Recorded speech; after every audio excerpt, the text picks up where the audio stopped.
This is a case of lost identity. Babs no longer says, "Who am I?" Having been Frank Sinatra and Mia Farrow's secretary, she had lost her true self. Let's talk about Babs. Okay. Okay. What shows did you do? Well, I was always interested in show business, so that's how I met Mia, and then I continued while I was, just before I started working for her, I was doing Gypsy at the Long Beach Civic Light Opera, and I was one of the strippers, and you gotta have a gimmick. That was one of the songs I did.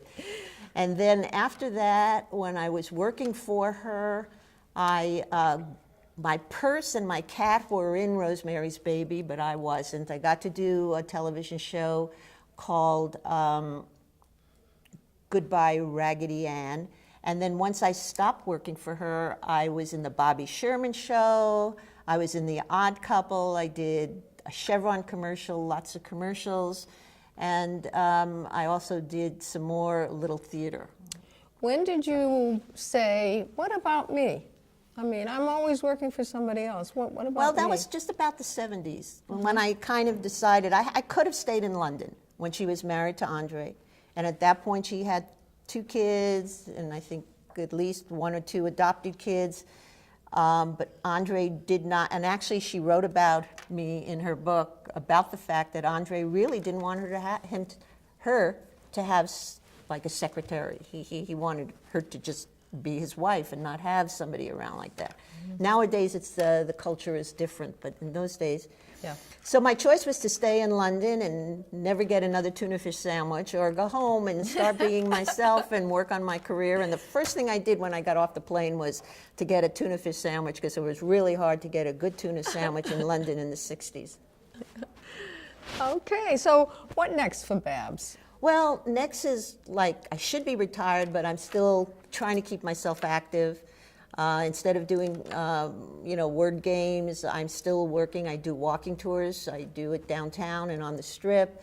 And you had a great article in the RJ. I did, and Carol Kling did a wonderful article about me. And I love talking, so of course doing walking tours and doing narratives and interpreting things and talking about Vegas, the old and new, how it was when I was around, bringing other people into the mix that have even more information is something that I really enjoy doing.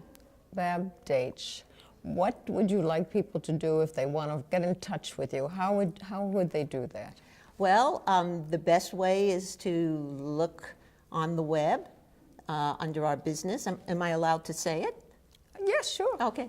So it's called Las Vegas Pop Culture Tours, or Las Vegas Urban Adventures. And that's the best way to find us. And then it gives you, if you go into the About, it gives you information on how to reach us. They can ask you more questions about things. I also talk about Sinatra a lot. I actually, when I go into the Golden Gate Hotel, they have some pictures of Sinatra there, even though he really never played there. But when they were shooting, the first Ocean's 11, they did stuff downtown, and they have actual photos of Sinatra on the wall. So I like to bring my guests in and point out things, and then that's how we talk a little bit about that. But what next for Babs Daitch? What next for Babs Daitch? Well, I'm kind of ADD, so I get bored very quickly, and I'm just trying to think about it. Maybe I'll write a book someday. That should take time. I'm trying to figure out. I hear there's a program now on the computer where you can just talk into it, and then eventually it starts typing it. So that would be the best thing for me. Sounds like you have found your identity. I have found my identity. I tell everybody, I worked my way down the ladder of success. So, but I still feel blessed because I keep myself busy. I meet people. I have wonderful opportunities. I travel. I'm also in the travel business, so I get to travel with people in groups. Like I'm going on an Eastern Caribbean cruise. I'm taking a group to Melbourne, Australia. So that keeps me going as well. Thank you for joining us today. And thank you so much for having me here. And it was our pleasure. Great. Cindy Joseph, Sun City Anthem TV, Anthem Alive.